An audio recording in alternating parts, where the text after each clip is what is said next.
Aujourd'hui, quand on pense à l'école, on imagine des salles de classe, des cours de maths, la cantine, mais imaginez un instant une école où la peur est omniprésente.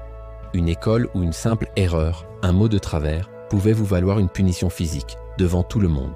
C'est difficile à croire, mais pendant des générations, c'était la réalité pour des millions d'élèves britanniques. Bienvenue dans l'école d'hier, un monde où la discipline ne se discutait pas, elle se recevait, littéralement.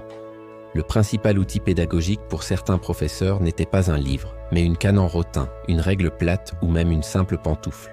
On appelait ça the cane, the ruler ou the slipper. Quel que soit son nom, le résultat était le même.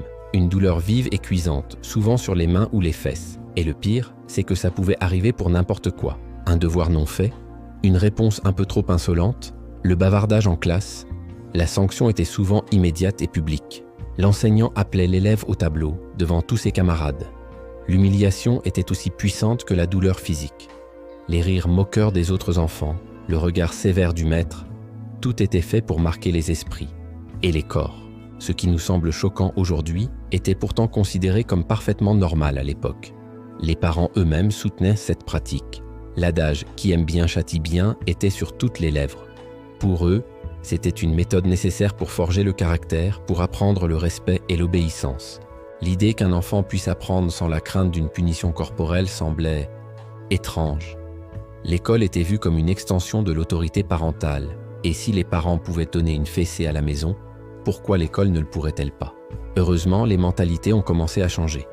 Des voix se sont élevées pour dénoncer la brutalité et l'inefficacité de ces méthodes. Des études ont montré que la violence, loin de favoriser l'apprentissage, créait de l'anxiété et de la rancœur. Le tournant a eu lieu en 1986. Cette année-là, le Royaume-Uni a enfin voté une loi pour interdire les châtiments corporels dans toutes les écoles financées par l'État.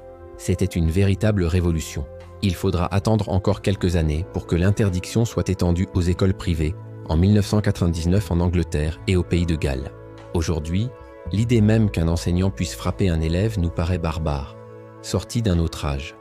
Pourtant, pour nos parents ou nos grands-parents, ce n'était pas de la barbarie, c'était juste l'école. Une histoire qui nous rappelle à quel point notre vision de l'éducation et du respect de l'enfant a évolué en si peu de temps.